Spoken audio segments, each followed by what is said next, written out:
guys, welcome back to the channel. Eric here from E&M Guns. I know it's been a while. Let's talk about outside the waistband, level 3 retention holsters, and concealed carry holsters. Stay tuned.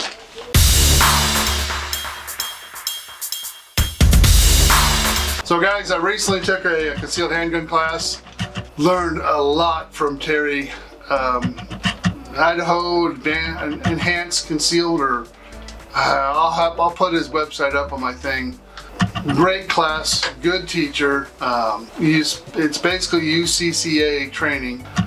But I went and had originally bought level 3 retention holster in case I ever wanted to carry outside the waistband. For those of you that are not familiar with what a level 3 retention holster is when you put the gun in, you flip the hood up, it's not coming out. I mean, it's going to take a lot of force to pull this gun out of here.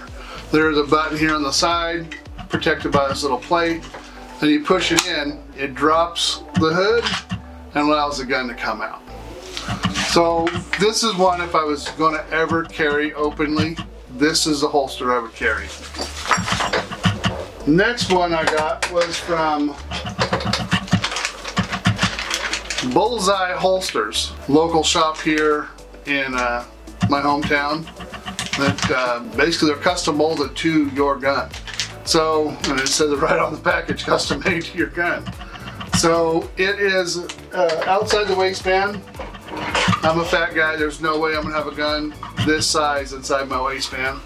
So this is not a retention, I mean it's got some retention to it.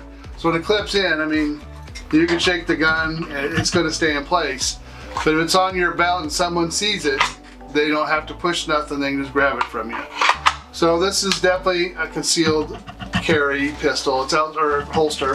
It's outside the waistband, but this is definitely one that I would wear for concealed carry. In the class, you know, I've been shooting for a while. Before I even started a YouTube channel, I've shot back in the 90s and stuff. I had a concealed handgun permit in Oregon. I thought I knew how to hold a gun.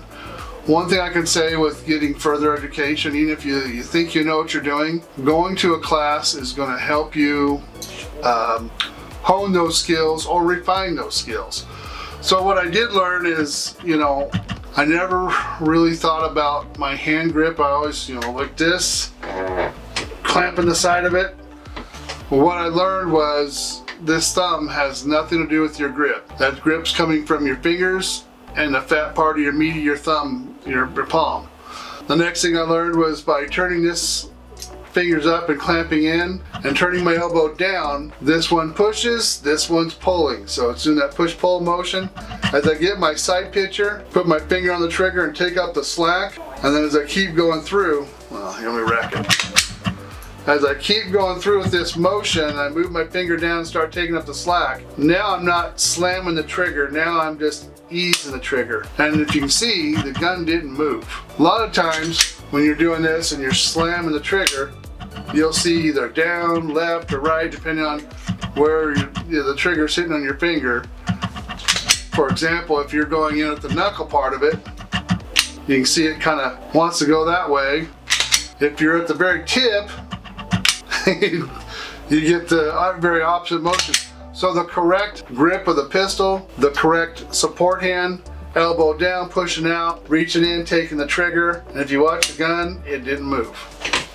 So just that basic part right there starts bringing your group in a lot closer. Dry firing your pistol, even if you were to wear out the firing spring in this, or the, not the hammer, come on, firing pin or the firing spring, the replacement is $60. Comes with new spring, new firing pin. So dry fire lets you see what you're doing with your gun, where you can't see it with live fire because you've got a flash coming out of there.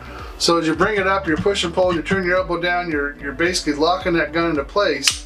When you're squeezing, you're kinetically pointed at your target. That's your first sight picture, and then your next sight picture is your iron sights or your optic, whatever one you have.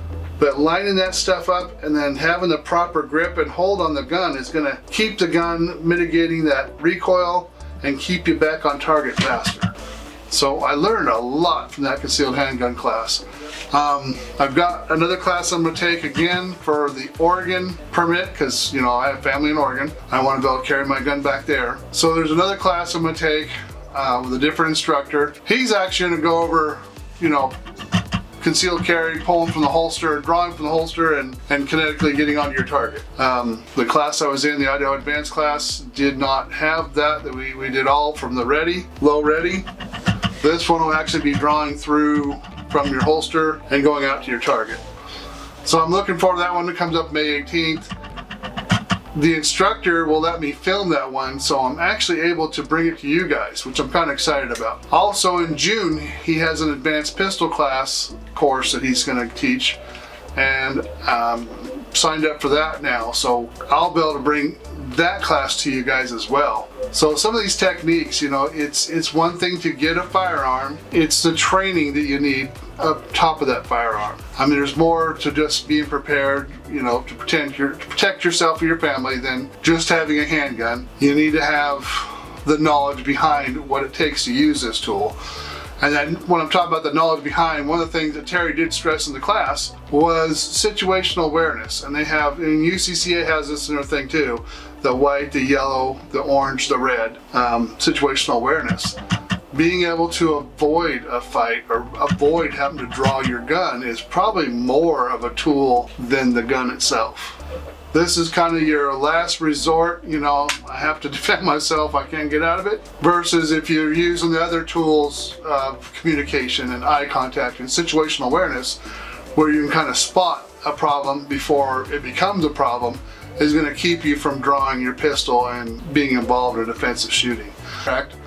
And be willing to accept some of the risk, because there's situations they won't all cover. And you know, if in that case, you're on the hook for it. So guys, thanks for watching. Love ya, peace out.